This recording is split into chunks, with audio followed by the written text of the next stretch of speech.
Bonjour et bienvenue à tous. Dans cette vidéo, je vais essayer de te faire comprendre très simplement c'est quoi la compilation informatique.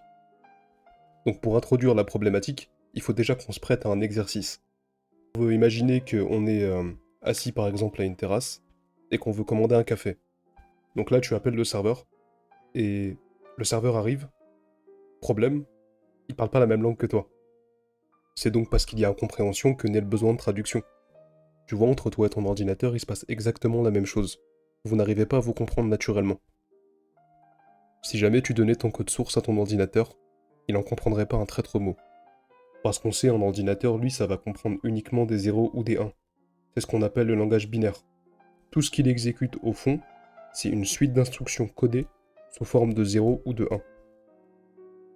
De la même manière qu'il fallait un traducteur pour que toi et le serveur puissiez communiquer, il va aussi falloir un intermédiaire entre le code source que tu vas écrire et ce que l'ordinateur comprend. Du coup, pour en revenir au compilateur, on va voir qu'il se passe 3 grandes étapes entre notre code source et le code machine. Il va y avoir le lexing, le parsing, puis ensuite la génération de code. La première étape, le lexing, ça va simplement être une analyse lexicale. Le compilateur va scanner ton code source, le découper en petits blocs élémentaires, qu'on va appeler les tokens, et par exemple à partir de ton int, de ton main, de tes parenthèses, accolades, point virgule, on va créer des mots-clés, des identifiants ou même de la ponctuation. Le but ici vraiment, si tu dois retenir un truc, ça va être de structurer le texte. Le compilateur doit savoir exactement ce qui est quoi. C'est un peu comme si tu écrivais une phrase et que tu cherchais à surligner les mots importants de ta phrase. Donc à la suite de cette première étape, une fois que le code a été découpé sous forme de token, le compilateur va chercher à comprendre la structure de ce code. C'est l'étape qu'on va appeler le parsing, ou l'analyse syntaxique. À ce moment-là, il va construire un arbre, ce qu'on va appeler l'AST. Chaque morceau du code est remplacé dans une hiérarchie logique. Ici par exemple, on voit bien que la fonction main contient un bloc, et que ce bloc contient d'abord une déclaration, puis une assignation. Le compilateur a donc compris ce qu'on veut faire, et dans quel ordre logique. Une fois que ton arbre est construit, le compilateur va passer à la génération du code assembleur. Ce code-là, c'est presque du langage machine. Mais c'est encore lisible pour un humain. Ça va être une version beaucoup plus proche du matériel, des instructions bas niveau, qu'un processeur va être capable de suivre pas à pas. Concentrons-nous uniquement sur ce bloc de code. Ici, on va placer 5 dans le registre W8, on va écrire 5 en mémoire, puis on va quitter la fonction. Ce bloc de code correspond grosso modo à notre int n est égal 5. Si t'as pas tout compris, c'est normal. L'assembleur, c'est pas du tout évident. Retiens juste cette chose. Le compilateur a déjà énormément travaillé. Il a lu ton code, il l'a compris, et il en a fait quelque chose que la machine peut presque exécuter. Et oui, presque. On a bien un code très bas niveau, mais ça, l'ordinateur ne peut même pas encore l'exécuter. Pourquoi?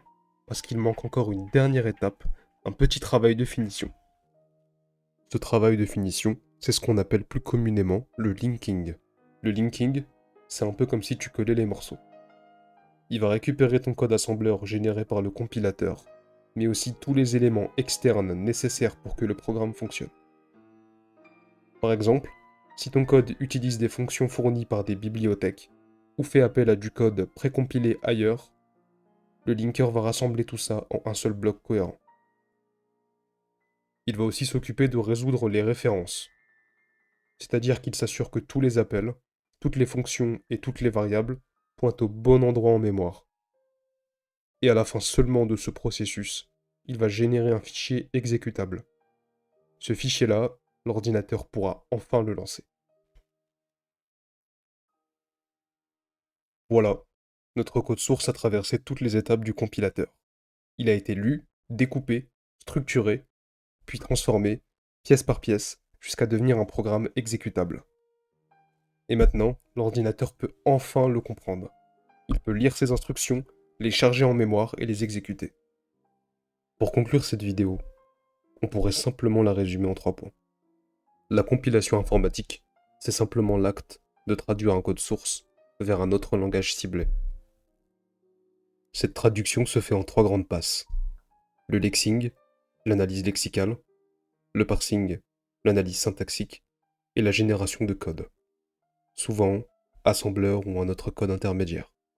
Et à la fin de ce processus, on obtient un fichier exécutable que la machine pourra lancer.